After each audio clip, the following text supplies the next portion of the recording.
Selamat pagi Mbak, mohon maaf mengganggu waktunya. Saya dan teman-teman dari kelas 12 IPS 2 SMA Negeri 1 Ketawinangun mohon izin untuk mewawancarai Mbak terkait usaha kerupuk yang mana memberdayai masyarakat sekitar. Sebelum kita juga mau kenalan dulu nih, dari saya dulu. Nama saya Sofia Nur Azizah. Nama saya Ananda Suhati. Nama saya Dela Zahra. Nama saya Muhammad Urinuha. Nama saya Hilmi Dafa. Dan saya Ihsanuddin Hidayat. Yang di sana itu ada yang namanya Kaseno, Afrizal, dan juga yang ngevideoin ada Anggita. Nah, kita juga mau kenalan dulu nih sama mbaknya. Mbaknya namanya siapa? Nama saya Mbak Dwi. Oh, Mbak Dwi. Rumahnya di Kebejen. Oh, di Kebejen. Kalau boleh tahu nih Bu, Mbak usahanya udah mulai sejak kapan? Udah lama sih ya. Soalnya kan saya di sini cuma nerusin. Ini kayaknya dari tahun 1900 berapa ya? Bentar. 1997. Oh, udah lama banget ya? Iya, udah lama banget. Sampai sekarang 2024. Gitu. Udah puluhan tahun berarti ya? Iya, Berarti bisa dibilang ini usahanya turun-temurun gitu? Enggak sih. Atau baru turun ke mbaknya? Iya. Tadinya kan sama di sini sebelah. Oh. Terus kendala apa aja sih yang Mbak hadapi saat dalam proses pengembangan produk? Kalau kendalanya itu biasanya cuaca sih Mbak ya. Kalau misalkan musim hujan itu kan kita nggak bisa produksi. Kalau misalkan produksi terus nggak kena panas, nggak dijemur, nanti jamur itu tuh contohnya di depan. Kemarin kan kita habis produksi, terus harusnya kemarin langsung dijemur, tapi kan hujan ya seharian, jadinya nggak kena sinar matahari, terus jamur itu kayak gitu. Itu kendalanya sih. Paling sama kayak misalkan mau goreng nih, tapi mendung gitu kan, dari pagi kan harusnya kalau goreng itu kan dari pagi udah dijemur nih, tapi karena mendung jadi kita nggak bisa jemur, nggak bisa goreng juga. Itu kendalanya cuaca. Berarti kendalanya dirasakan saat ini juga ya Mbak? Iya. Ya, apalagi sekarang lagi musim hujan gitu kan ya. Tapi produksinya masih berjalan sehari ini? Hari ini tadi berjalan, bikin kolong. Oh. Terus kerupuk-kerupuk produksi pabrik ini udah didistribusikan kemana aja sih Mbak? Distribusi udah sampai Wonosobo ya. Wonosobo ada, terus udah Selintang ada, Kebumen ada, terus daerah mana ya? Sana sih Petanahan juga ada, sama pasar-pasar sekitar sini ada. Berarti paling jauh Wonosobo. Oh, Wonosobo. Itu kesananya itu memang dari orang per orang atau ada karyawan yang nganter ke sana gitu? Enggak, kalau misalkan dari Wonosobo itu dia ngambil sendiri. Oh, ngambil sendiri. Jadi bakulan itu kan namanya bakulan ya, kalau yang ambilan itu ambil sendiri-sendiri. Jadi bukan kita yang nganter. Paling kita yang nganter itu cuma ke pasar sini yang dekat. Kalau yang jauh-jauh enggak. Terus bahan-bahan yang digunakan kalau buat kerupuk apa ya Mbak? Kalau untuk bahannya itu yang paling utama tepung tapioka. Tepung itu kan yang paling utama. Terus ada campuran tepung terigu juga. Paling itu buat campuran sih sedikit, sama bumbu kayak bawang putih, penyedap rasa gitu, rasa udang atau apa gitu kan, sama garam, udah itu doang sih. Yang paling utama kan tepung tapioka. Itu yang di depan itu kan kalau saya lihat dan teman-teman lihat itu ada yang warna-warni gitu ya. Nah, itu gimana sih kalau boleh kasih tahu cara bikinnya gitu? Itu bikinnya sama sih ya Mbak, cuma kan itu dikasih warna. Kalau misalkan yang coklat itu pun juga dikasih warna. Cuma perbedaannya kan kalau yang coklat itu dikasih bleng, kalau yang ini enggak. Bleng itu apa? Kayak garam gitu. Oh, garam. Tersedia dari harga berapa sampai berapa? Terus dan jenisnya itu apa aja ya Mbak? Untuk harga kita beda-beda ya Mbak, Mas. Kalau untuk bakulan kan itu kan dijual lagi, otomatis kan cari untung gitu ya. Itu lebih murah.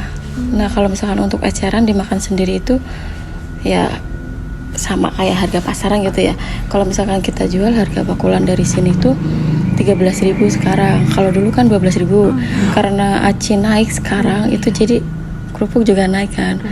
Kalau untuk bakulan 13.000, kalau untuk eceran 15.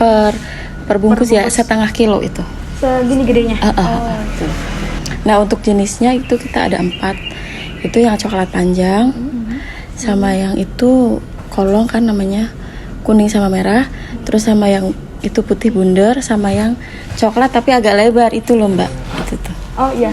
Itu kita jenisnya ada 4. Itu produksi sendiri semua, jadi nggak ada yang beli mentah. Kalau dalam waktu sehari itu bisa produksi berapa banyak ini? Kalau kondisinya lagi normal, cuacanya lagi cerah gitu. Oh gitu. Kalau dulu kan sekarang apa ya? Namanya persaingan kan banyak ya.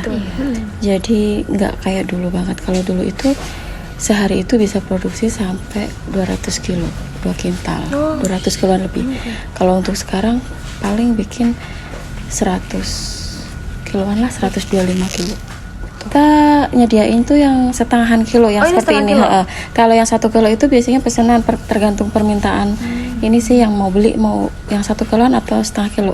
Tapi kebanyakan kita nyediain tuh yang setengah kilo. Berarti yang segini-gini itu setengah kilo. Ini 1 kilo, Oh, ini 1 kalau kilo. ini Ini setengah setengah kilo. kilo. Kalau boleh tahu berapa ya omset yang didapat dalam sebulan? Kalau omset itu kita nggak mesti ya Mbak, soalnya kan tergantung cuaca juga. Kalau misalkan cuaca kan kita pendapatan otomatis menurun ya kan. Nah biasanya sih hitung rata-rata aja ya. Kan kalau misalkan sekali goreng itu kan 1 minggu itu kan goreng misalkan 2 kali gitu ya. 2 kali itu sebentar ya bahasa Iya, nggak apa-apa. soalnya kan nggak menentu juga sih. Itu kalau omset dalam sebulan rata-rata itu, tapi itu kotor ya 26 jutaan. Oh, 26 juta. 26 jutaan itu masih kotor. Ya kalau misalkan permintaan lagi banyak itu bisa sampai 30-an lebih. Oh, 30-an kalau juta. musim kemarau gitu, kalau cerah. Iya, tapi kalau misalkan puasa gitu, itu justru malah rame. Oh, malah ramai. Soalnya kan banyak yang ini kerupuk kan. iya. Tuh. Ya 30-an lah. Mbak, dari masing-masing pekerja apa aja ya? Kalau di sini ada yang masak 2 sih. Yang masak bikin ini kerupuk. 3 orang. Yang bikin ini sendiri, bikin yang apa sih? Yang lebar itu sendiri. Warna coklat ini ada 2 orang. Terus yang bikin kolong sama bundar juga ada sendiri-sendiri. Nah nanti yang kan di sini kan ada 7 nih karyawan. Nah yang 3 itu kan yang khusus buat masak. Terus kalau yang lainnya itu paling kalau misalkan goreng yang bungkus-bungkusin. Terus ada 1 lagi ibu-ibu yang masak di sini. Gitu. Itu setiap hari Bu kerjanya? Setiap hari. Apakah selain di sini ada cabang di tempat lain? Nggak ada, cuma di sini. Nggak ada cabang lain. Di sini aja. Kira-kira Ibu pakai tenaga kerja sekitar sejumlah 7 orang tadi. Itu sejak kapan ya Bu? Maksudnya kayak cara ngerekrutnya tuh gimana sih? Kalau itu udah dari lama sih Mbak, sejak dirinya ini. Oh, berarti udah. Jadi saya tinggal terusin. Jadi itu yang kerja di sini itu udah sejak berdirinya ini. Jadi saya di sini tuh karyawannya masih sama yang dulu gitu. Jadi kita nggak nyari lagi. Berarti mengabdi di sini ya. Keren. Kalau ini nih Ibu, Mbak, kita mau minta saran buat para pengusaha-pengusaha muda di luar sana yang baru memulai usahanya tuh. Kira-kira tips and trick apa aja sih yang Mbak lakukan dan Mbak sarankan untuk para pengusaha muda di luar sana supaya usahanya tuh berhasil? Kita namanya usaha harus sabar ya, sabar terus tekun juga. Terus namanya kita mau merintis usaha itu kan pasti ada perihnya dulu gitu, ada ininya apa sih, nggak harus mulus. Kalau misalkan yang dicari sih kita mulus ya, maksudnya lancar terus gitu usahanya gitu ya.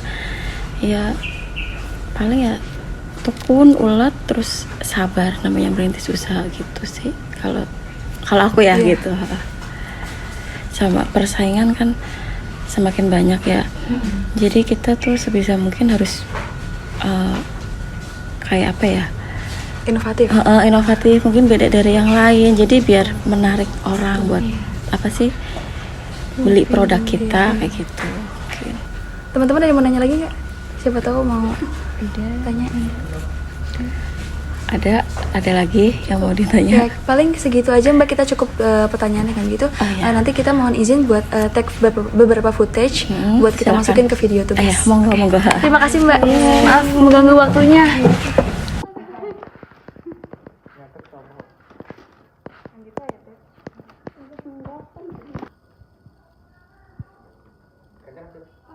You got me jumping like